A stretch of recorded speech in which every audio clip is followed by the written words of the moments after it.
seemed to me that maybe there's some crossover here between what you're doing and what EOS Support is trying to achieve. So I wondered, would EOS Support be able to be part of that process to reach more Pomelo users, or to support those Pomelo users in their journey? I wonder if there's, because they're obviously looking at multilingual approaches. You have that same capacity, so I wonder if there's some crossover there. Yeah, absolutely, and not just EOS Support, the broader community. We want to get high amount of community participation, and we have been seeing that. So EOS Support's been doing a great job helping to support in various languages with people having, for example, issues. So we've actually saw them during season 1 being helpful there. They also participated as a grant in Pomelo and did pretty well. Outside of that, we also had, Chris Barnes was doing interviews with all the different, I don't know about all of them, but he was doing one-on-one interviews with different grant, trying to help spread the word of, hey, what's this grant up all about? Why are they a public good? We had EOS Marketing. They were also another participant in, and they've been doing a lot of work. They're for example working on helping write what is it like? What is a public good, and how can they're helping put together some educational material for season 2. I've already had them reach out to me asking for how they can help and all that sort of thing. So we're already seeing the community getting involved, and that's another priority for us, is how might we expand that and encourage more of it, get the community involved in more aspects too, like the governance of EOS. So, Gitcoin is pretty, they've just did their 12th round, and they've evolved from, a centralized crowdfunding platform to now they have a DAO with all these work streams who are focused on different elements of improving and governing Gitcoin. We see, Pomelo similarly evolving over time in a way that brings more community, gives the community more of an opportunity to participate in the governing of Pomelo. So I don't want to, ideally, Pomelo isn't always the gatekeeper of, are you a public good or are you not a public good, for example. It would be great if we had a way to get more community input or oversight over that. It would be great. Another thing that the Pomelo team is currently 100% responsible is identifying and reacting to rules breaking and governing what are the rules. There was one grant that we had to disqualify during season 1. There were we had to do some adjustments to the matching allocation based on our analysis, seeing signs of, for example, that pattern of someone creating multiple accounts and donating to one. We have tools to monitor for that, and then we take action on the evidence that we see. We foresee a future where, we got more of the community involved in identifying, identifying the potential cheating happening, crafting the rules, what is acceptable, what is not. Is it acceptable to offer someone an NFT in exchange for a donation? Is that productive to our goal of getting the community to be like having Pomelo represent the true community desire to distribute public funds?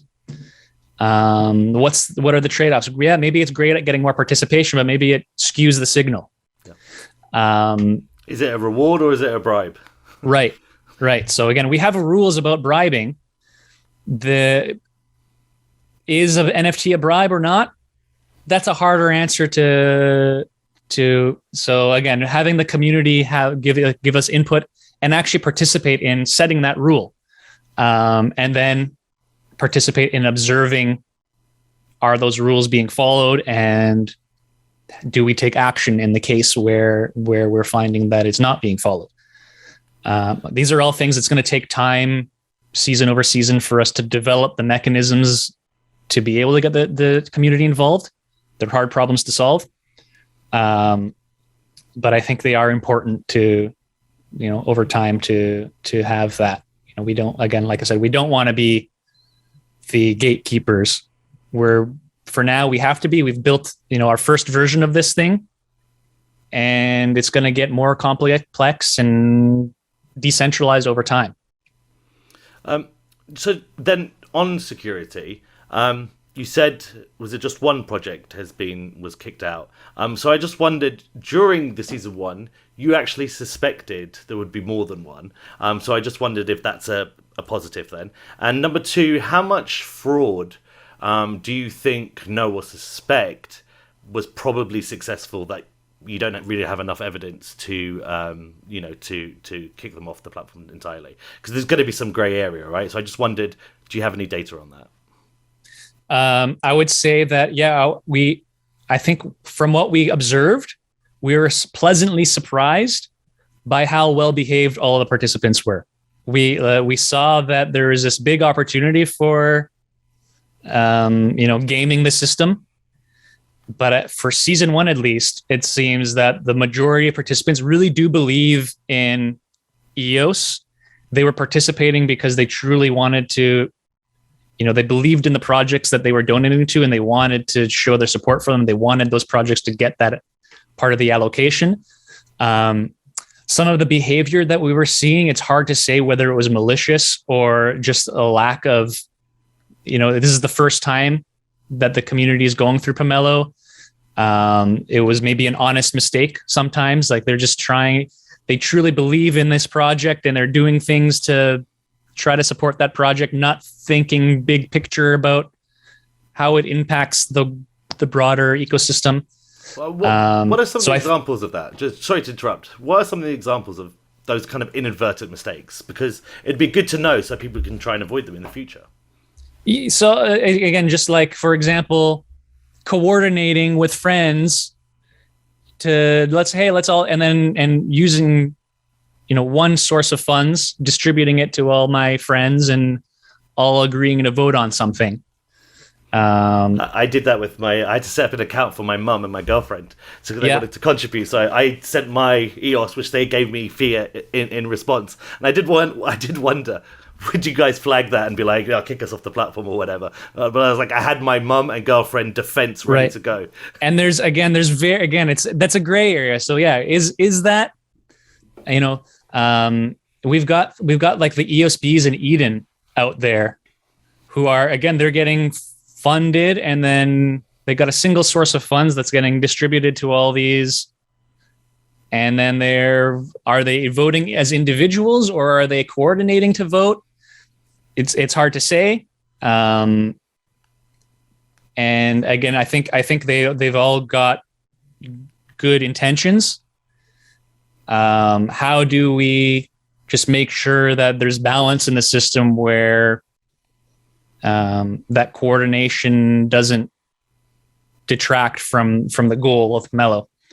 And again, like I said, we were pleasantly surprised with how, at least from what we can see, we have to still mature our tools of detection, but I think we're pretty, our team is the same team that built EOS Detective. So we've got some pretty powerful on-chain monitoring tools that we leveraged for this.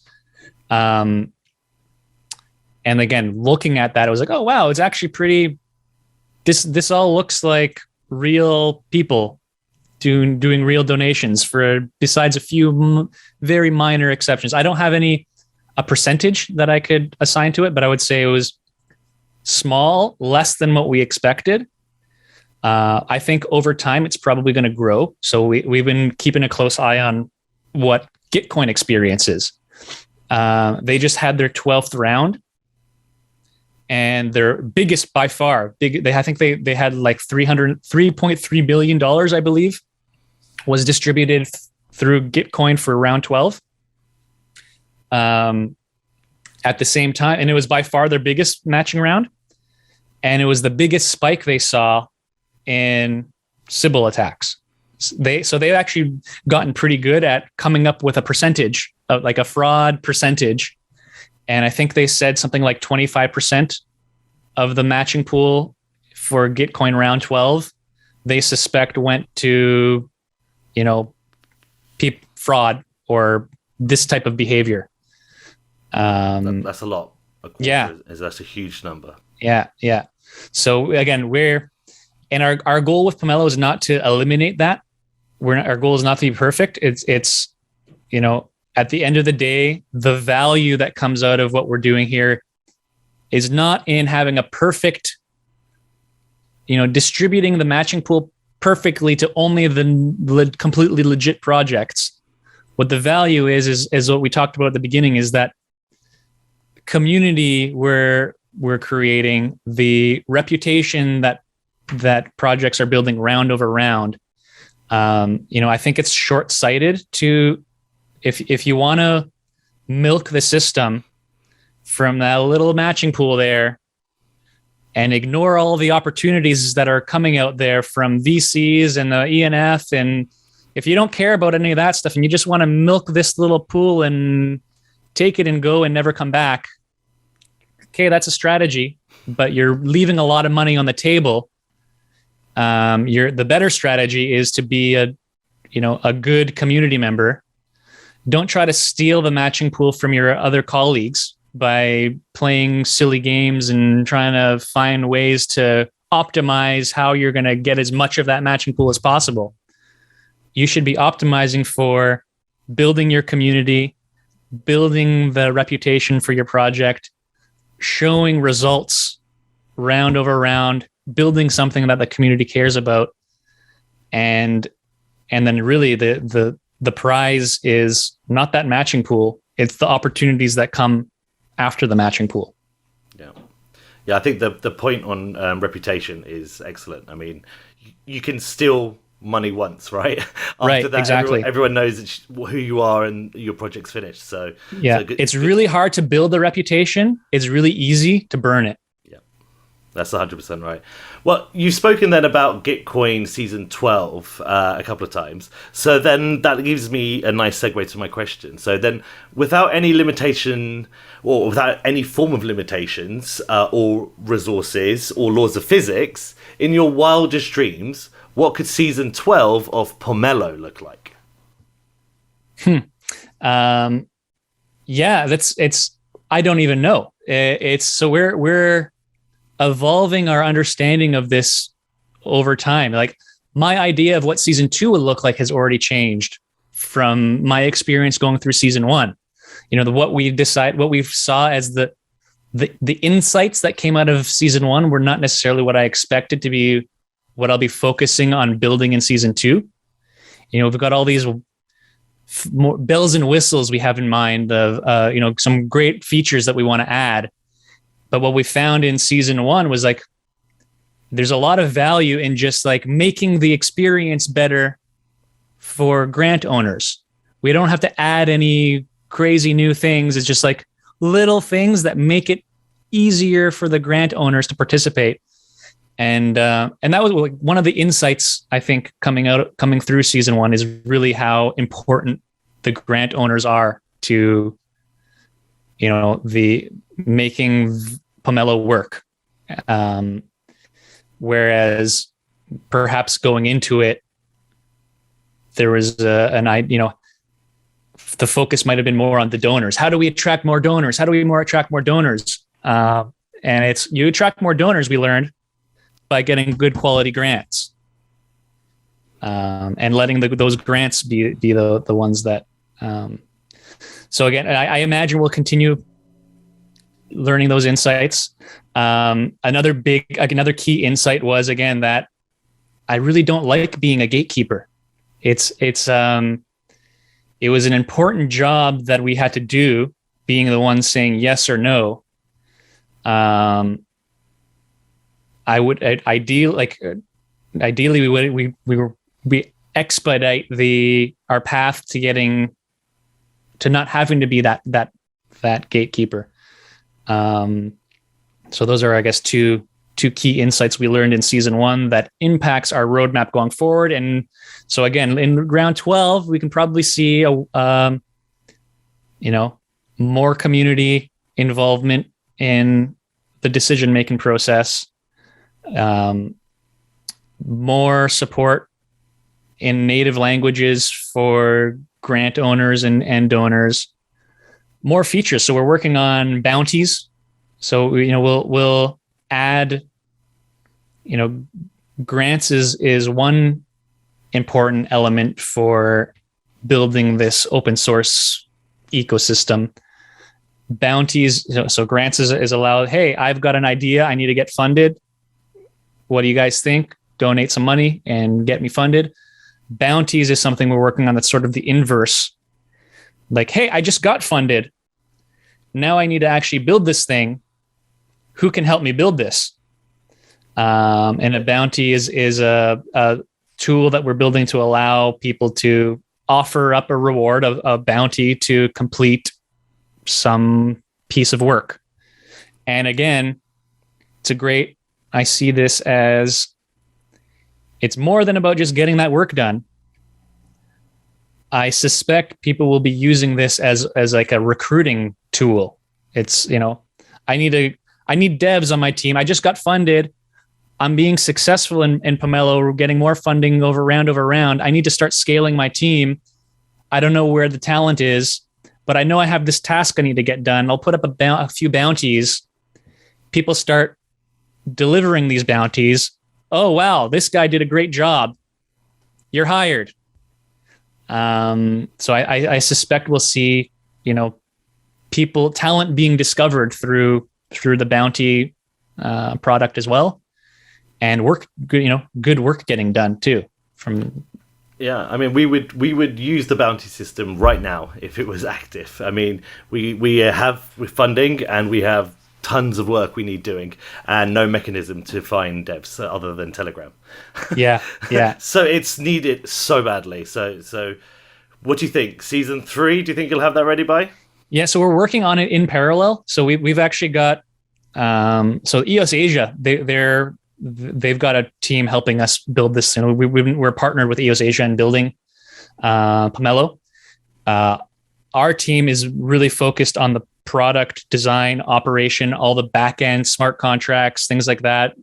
And we're focused on, right now, our team is really focused on that and season 2. In parallel, our team has designed the bounties product and are now handing that off to the EOS Asia team to start executing. So their devs are now working through the requirements we put together to build bounties. So while we're working on season 2, and at the same time, bounties is being worked on, and our hope is that it can happen. It doesn't have to happen. It's not tied to a season. Bounties are kind of an ongoing thing.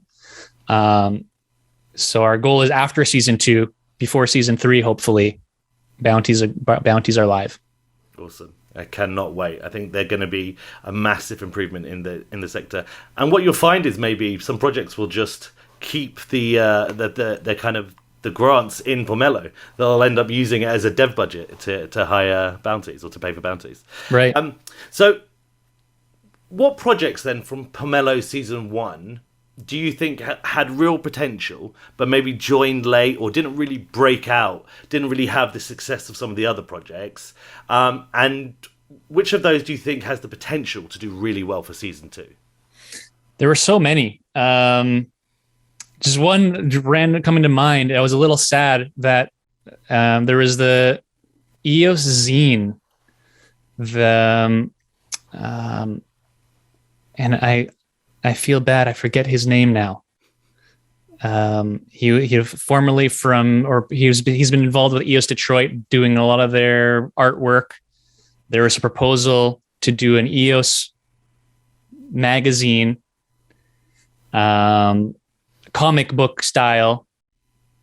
Great artwork. Lars Comey. Yes, yeah. I know who you mean. Yeah, he did the Finney work, right? He did Crypto Finney. Right. Yeah. So Lars had a proposal up to do this EOS zine, failed to attract many donations, and in fact, I believe he withdrew his grant because it was so far off of his goal that wasn't able to fulfill what he wanted to do. But that, I thought that was, this is really cool. high quality artwork, build engagement within the EOS community. It would have been nice to see that, the technology is important and amazing and great. But I was kind of rooting for like, oh, here, this is kind of a unique, something that has the potential to get the community excited, rallied around, oh, cool, the EOS zine is out. Let's all read it together and talk about it. And so I was a little sad that he wasn't able to raise funds and that he withdrew that grant. Hopefully he participates again in season 2. But that's just like one example off the top of my head. There were so many, I think, great grants with the potential to bring so much value to the ecosystem. And again, I think that's like I said, just because they might not have reached their goal in season 1, that doesn't count them out for season 2. So Pomelo as a platform obviously rewards projects that are successful at building and leveraging large communities. And that's obviously thanks to the quadratic funding model. And that is a obvious sign that the community supports a project. But therefore, I wonder, how can the EOS ecosystem, and this is not necessarily just Pomelo, but just the general ecosystem, how can it do more for vital projects that might not be as instantly scalable as, say, an EOS Support or an EOS Bees? So, some of these projects are inherently going to have large workforces or a lot of people working with them. But there are some really incredible, maybe 1 or 2 man bands just plowing away that doesn't have the community support. So what more can we do to raise those projects up? Sorry, can you repeat the question? So, like, Pomelo rewards projects that are successful at building and leveraging large communities. But there are some great projects that don't, by their nature, have a large workforce, like EOS Bees or EOS Marketing or EOS Support. So I wondered, how can the EOS community still support these fledgling or starting small projects that don't have the big community and therefore won't benefit from quadratic funding early on in their career? Yeah, really good question. So part of that is our challenge as the Pomelo team is how might we help, create Pomelo in a way that helps people discover those hidden gems. So Pomelo is as a platform to, giving the community a place to see, to browse, look at all these opportunities. So that's one way that we can help, let's make the discovery experience better on Pomelo. But then from there, as you said, it's the community is what's important to get that. So how might we help the community then share these opportunities to gain exposure? So that's another priority for season 2 is improving the shareability of grants. There are some basic things, like, for example, in season 1, if you share a grant, the metadata isn't very socially share friendly to share. You'd get a standard Pomelo logo show up, and so one thing that we can do to improve is actually give everyone their custom metadata when they share. It looks nice in social media, so people actually get attracted and come check out this grant. And maybe you have a share button that makes it, encourages people to share. Another feature that we're working on, or that's on our roadmap, that won't be ready for season 2, but hopefully maybe season 3 or in the future, something called collections, which would enable, a lot of, I'd say there's a lot of people who want to support the good quality grants, but might not have the time to read through every single proposal, or they might not have the technical skills to be able to, is this good or bad? I don't know. I'm not technical enough to judge this, but I want to support the ones that are good. What a collection is an opportunity for anybody to create a collection of the grants that they see as valuable. It's like a portfolio of, so someone like Aaron from Greymass could create the Aaron's collection of all the grants that Aaron thinks are valuable, and anyone, instead of donating to individual grants, they could donate to the Aaron collection, and all of the grants in the Aaron collection would get some allocation from the funding. So that's an opportunity for curation, basically, is what it is. It's again, lots of community members maybe don't have the time, but maybe there are some community who really want to get deep into reading every single proposal, talking to all the teams, figuring out who's got the chops to deliver, and actually putting together a collection. And then hopefully we'll have ways that actually, the curator can get some rewards as well, because that's a lot of work doing that. Ideally our collection feature, when it's ready, maybe there's I don't know exactly what but maybe some of that matching pool or those donations, maybe there's a percentage that goes to the curator to incentivize that curation. So I think that's another way we can grow exposures for perhaps some of those lesser known grants if they end up getting curated. I love that. I mean, someone like Aaron is going to be able to identify something that might not have community support yet, but then give it that exposure. I think that's an absolutely phenomenal idea. I think, and then you have different community members who are capable of identifying different types of opportunities. So, Aaron might be good at the very technical stuff. Maybe there's an art one. Maybe there's all kinds of different types of collections that are led by, community members who are experts in that field and have the time and the desire to actually do the hard kind of digging through and finding those gems and putting them in their collection. I think that's absolutely brilliant. So earlier in the conversation, you mentioned that obviously Block.one funded Pomelo, or part of Pomelo, over the 3 payments. Could you explain what your experience was like working with Block.one, B1, and would you do it again? I had an amazing time working with Kevin. Kevin is super passionate about, he wanted to see EOS succeed, and he was put everything into making Pomelo work, because he saw how important it was, and he saw where the ecosystem was heading without that mechanism. So, again, we started working on Pomelo before the ENF existed. There was no other source of funding public goods. Pomelo was at the time our one chance at getting something that we can finally start funding stuff.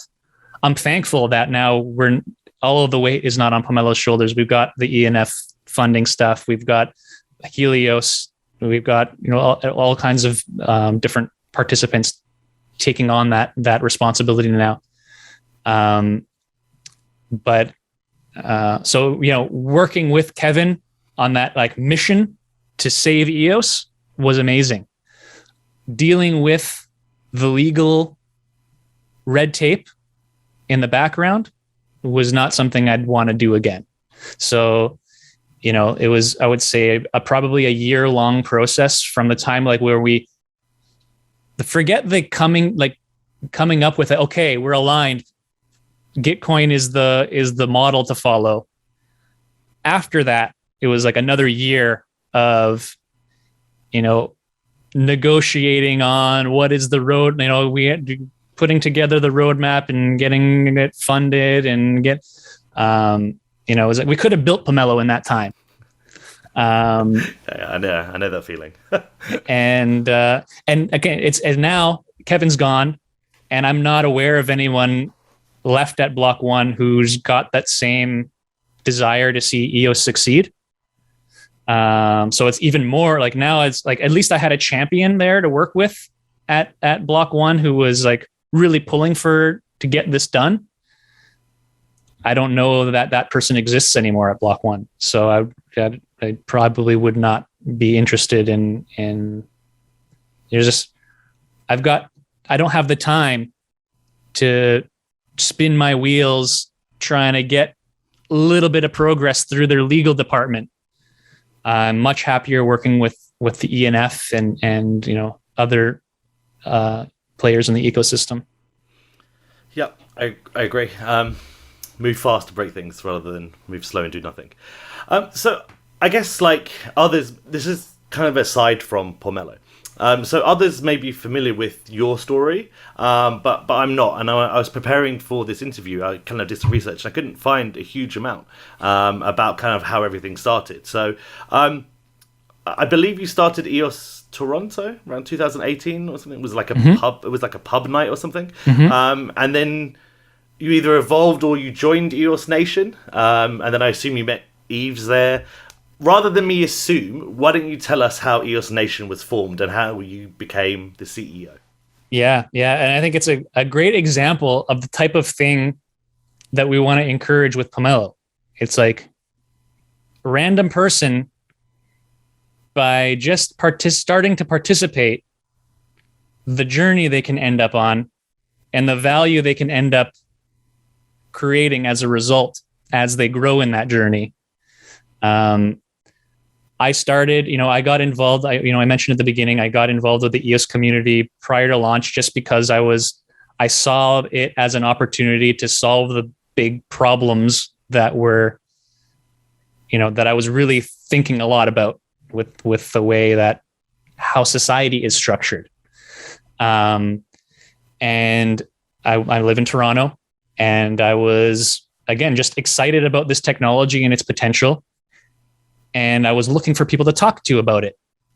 And I felt a little bit like I was a loner, isolated, and I had no friends to talk about EOS because it's such a niche thing that no one's heard about, and they're not thinking about these problems. And I started by, it was at the time EOS Go.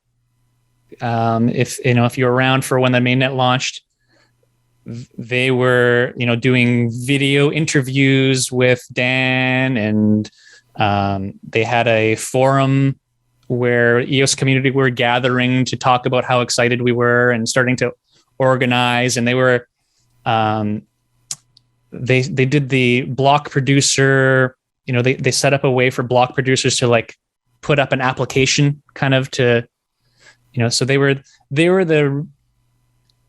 the source everyone was going to find out about what's happening with block producers, who are the block producers, and getting interviewed and kind of showing putting our hands up, putting our hats in the ring to join as block producers. I started just lurking and participating in their community chats just as a casual observer. And I think I put up a post just like introducing, hey, this is me. This is why I'm interested in this technology. I'm not a developer, but I'm eager to collaborate with this community. And Blue Jays, he was one of the EOS Go, the founders of EOS Go, reached out to me. He's like, hey, Toronto, I'm from Toronto too. You should think about hosting some meetups. And I was like, yeah, that's cool. That's a good idea. And he put me in touch with somebody else in Toronto, Yan, he's another, key contributor of the EOS ecosystem. He built EOS Index, and he was in Toronto at the time. So we agreed to collaborate on hosting a meetup, and it was just a pub night. We just wanted to find a, originally I didn't want to host a meetup. I was looking for a meetup to attend, but none of them existed. So I was like, okay, I guess I'll do it. So I put up a meetup, and I think our first pub night, we had something like 25 people show up. And it was like, we just put it up a week in advance. We didn't do a lot of advertising. It was like, hey, we're going to meet at this pub and talk about EOS. And again, it was before the mainnet launch. There was a lot of hype around EOS at that time. And that was my first time. Oh, cool. There's people in my local area interested in EOS coming out, and I can start chatting about it. And it was through that at the same time, the rest of the EOS Nation team were starting to form and think about, hey, maybe we can become a block producer. And they discovered me through that. Actually, Denny, he's our CTO. His brother came to my meetup, and then they essentially recruited me through that process. And again, it was very early. There were 7 of us at the time. We decided, okay, let's co-found the EOS Nation. All of us just similar, just passionate individuals who wanted to see the success of EOS. None of us with any connections into, large token holders or anything like that. We liked the idea of EOS, and we thought we had perhaps a role we could play. And we're like, sure, let's do it. And our focus was community at the beginning, because at the time, Denny was really our only strong technical. He's our, dev. Most of us were more community oriented. It took time to build up EOS Nation's technical capabilities to the point where now we're very strong in the technology for EOS. But that was just a evolution, and it all started with hey, let's just show up and work every day and be, again, 7 co-founders who are passionate and believe in the mission, willing to, for example, not get paid for a couple years because we just believed in, hey, we're not mature enough to earn enough revenue. We need to, everything we were earning as a block producer was going back into investing and growing the business. And because we believe that EOS is the future, we want to help make it so. And again, we had 7 co-founders who had the means and the will to, I've been living in my mom's basement for the past couple of years, living on very minimal, and each of us just have been tightening the belt because we believe in the mission. And, again, we're fortunate, and in one hand, 7 co-founders is not typical. And probably some people in the startup world might hear that and think whoa, that sounds, it's a challenge to, how do we get all these 7 people to agree all the time? And, but at the same time, so while it comes with its challenges, it was partly what, we can't not pay our employees. But co-founders, we can, hey, we're building something that we own together. We're willing to not take any payment now for the hopes that eventually this is going to be something successful that will be valuable for all of us. So having this 7 co-founders who are willing to do that for so long is part of what allowed us to survive through the drought that EOS went through. Are we through the other side of it already? Oh, okay, great. We're I think the light, at least we can see the light now. Yeah, and there's a big glimmer of light right in front of us. Yeah. But again, really, we're just passionate people. We all believed in the mission. We found each other. And again, I didn't know any of the EOS Nation team members before I joined. It was, we got on a few Zoom calls, and it was like, cool, let's try out. Let's see what we can do. A few of the other, there was some of our co-founders knew each other in advance, but mostly we found each other through these community things that were going on. The EOS Nation Facebook group was at the time there was the EOS Facebook group and the EOS Nation Facebook group, and the EOS Nation Facebook group was created as an alternative to the EOS Facebook group. And this was before we formed as a block producer. It was just a Facebook group for people who were passionate about EOS to talk about EOS. And it had developed a very engaged group. The EOS Facebook group had a higher membership rate, EOS Nation Facebook group was a little better moderated and had like people in there really discussing the things that were interesting to me. So some of our EOS Nation co-founders were the creators of this EOS Nation Facebook group. That's how they, so I was hosting EOS meetups. A few of us were moderating the EOS Nation Facebook group.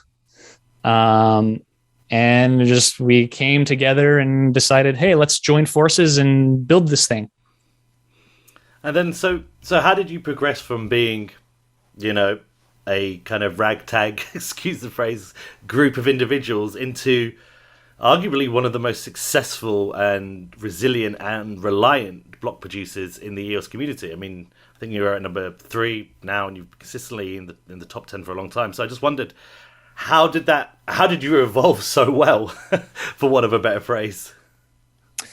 I think resilience is a big part of it. So just like, I think anything, if you dedicated to it over time, you're going to get better at it.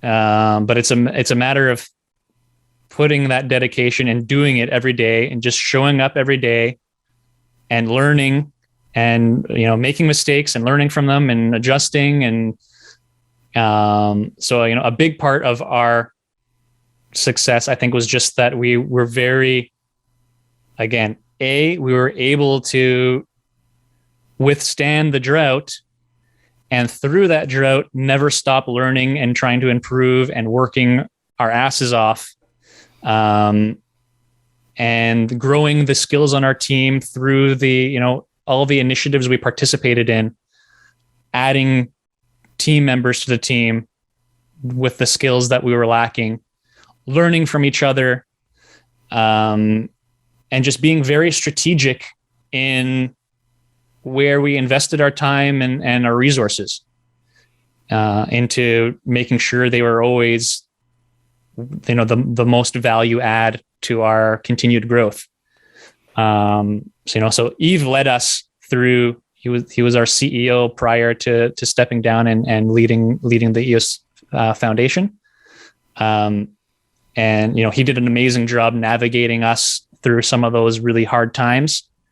But again, at the same time, it's the resilience of the whole team that made that possible. The ship would have sunk if it wasn't for the fact that all of us were bailing the whole time. Well, it didn't look like that from the outside, so you definitely pulled it off. So then, obviously, you said Yves led you very well. So then, in your opinion, where would the EOS community be today had the EOS Network Foundation not formed? It would be very different. Like the hope that I have, I don't know if again, speaking about Pomelo and all of what it was capable of producing in the community, like that environment it created, not possible without a matching pool. ENF gave us our matching pool, and I have hope and confidence that they're still around and they believe in the mission of EOS, and there's going to continue to be a path to get further matching funds season over season. If I was, if Block.one was the only source of matching funds, I don't know how confident I would be that there'd be how sustainable this would be. Will the matching pool grow large enough to make a difference? Will it still be there in 3 years? And again, that's just Pomelo. If you look at all the work that the foundation's been doing with the working groups, and like Pomelo is a small piece of this constellation of value that's important to create the thriving ecosystem that we need. So again, without the ENF, maybe we would have a Pomelo with a matching pool from Block.one, And maybe that would be enough, but probably not. Again, I see Pomelo as just, Pomelo is more like a signal. It's that, again, the bottom up. It's the way that we can identify those opportunities that have yet to be identified. So that way the larger funding bodies like the ENF can fund them. So that's, Pomelo is not so appealing if those opportunities don't exist. So again, I think, the ENF is critical to the, us turning the ship around into the right direction without all the work they've been doing. Yeah, I think EOS was in trouble for sure. And I don't know if I would be as, I guess, optimistic about the future without them. Yeah, I agree. We may not be having this conversation. Totally. If they didn't exist.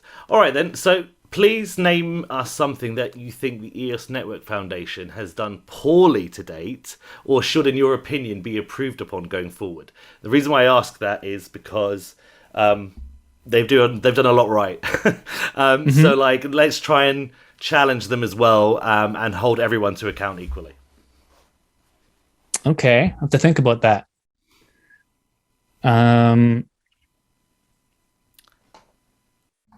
I don't think it's necessarily something that they're doing poorly. They're doing the best they can at hitting the highest value things with the resources they have now.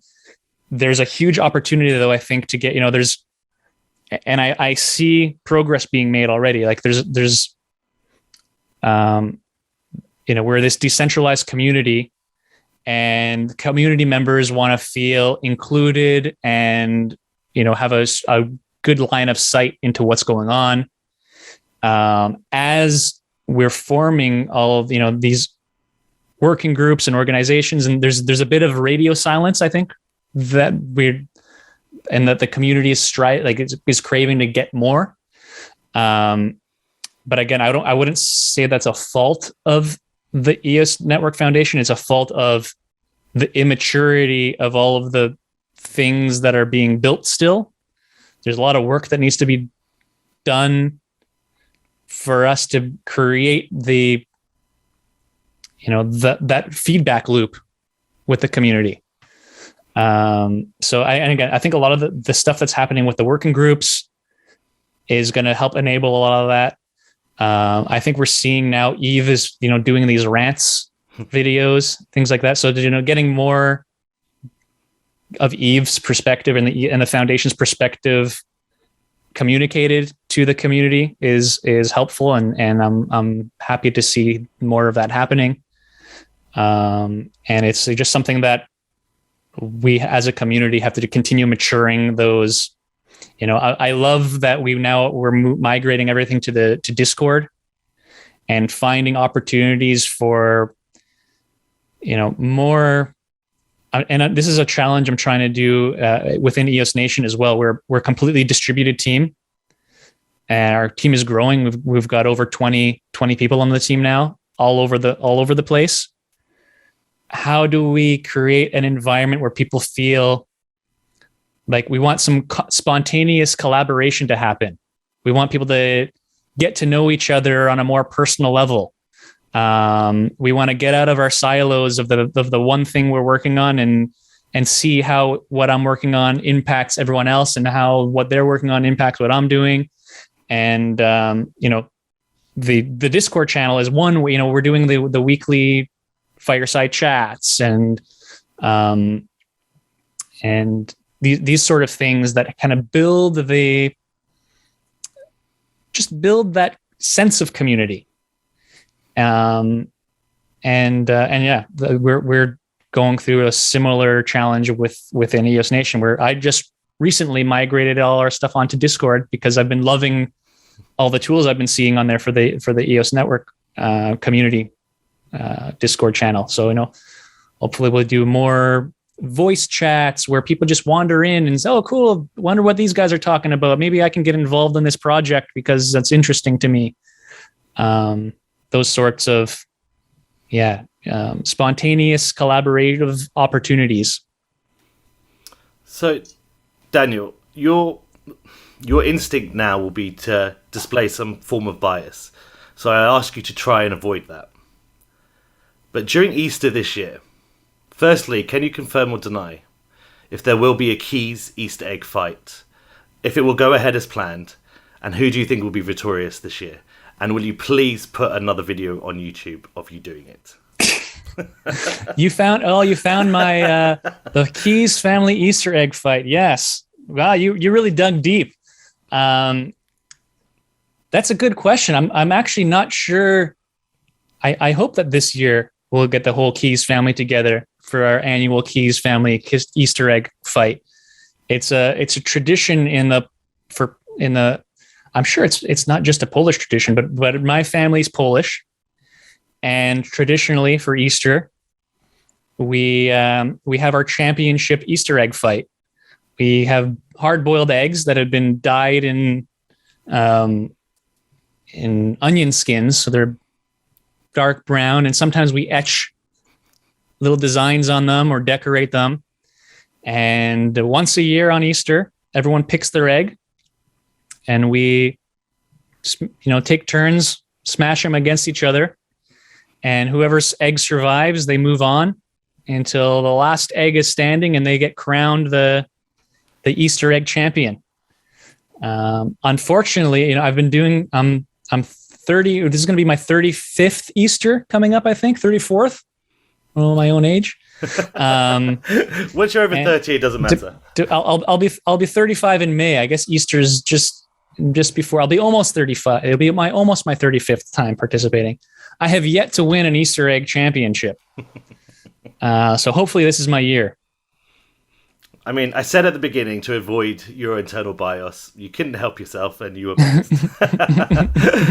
So, Daniel, you've been phenomenal. I mean, you've given me nearly 2 hours, so I'm going to wrap this up now. But I'm going to ask you just one last question. Sure. That's okay.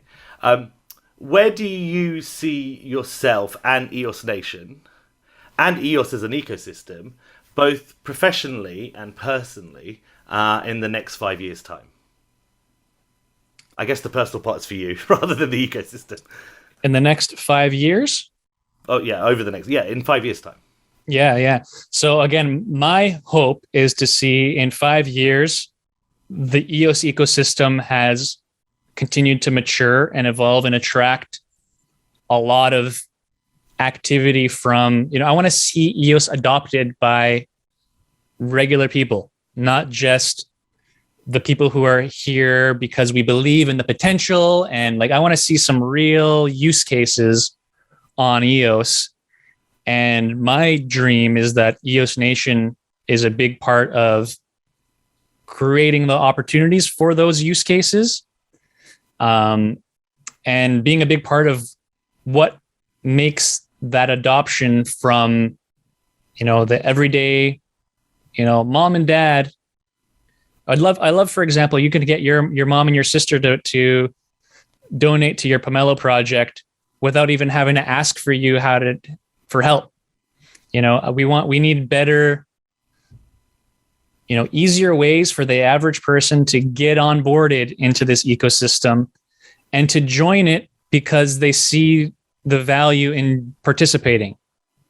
That there's enough there. Just we don't have to convince them of the future potential of EOS. They're coming because there's things happening here now that they want to participate in. So again, I see Pomelo as a big part of that mission. There's a lot of other things that the EOS Nation team is working on to help in that aspect as well. That onboarding, that bridging the Web 2 world with the Web 3 world is something that we're really looking at.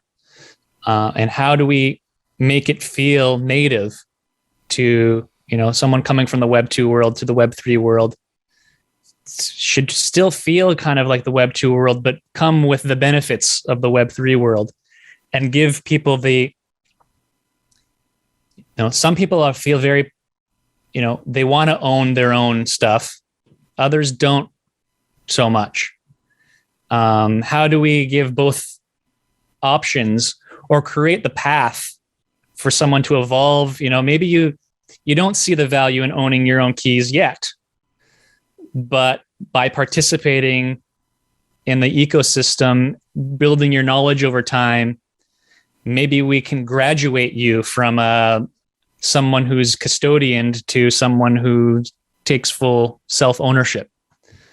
And acknowledging the fact that, there's different people have different needs. Some people might never get to that desire of self-ownership, but at least we'll have an ecosystem that makes that path easy. So again, in 5 years, I'm hopeful that path exists and that EOS Nation was a big part in making that possible. Well, Daniel, I think it's guaranteed that should EOS be successful, and it will be hopefully, EOS Nation is obviously going to play an absolutely critical part in that, and you have done to date. So thank you for all you've contributed to the ecosystem to date, and we're really excited to see what comes next in Pomelo Season 2. And we'll hope that you'll come back and tell us all about it once you're ready to launch in a few weeks' time. Thank you, Michael, for having me. I'm happy to come back anytime, and thank you for everything you're doing. And again, this is the news is a huge, important public good that's critical to making the EOS ecosystem thrive and successful. Without you, it's a critical piece of this large puzzle. So thank you.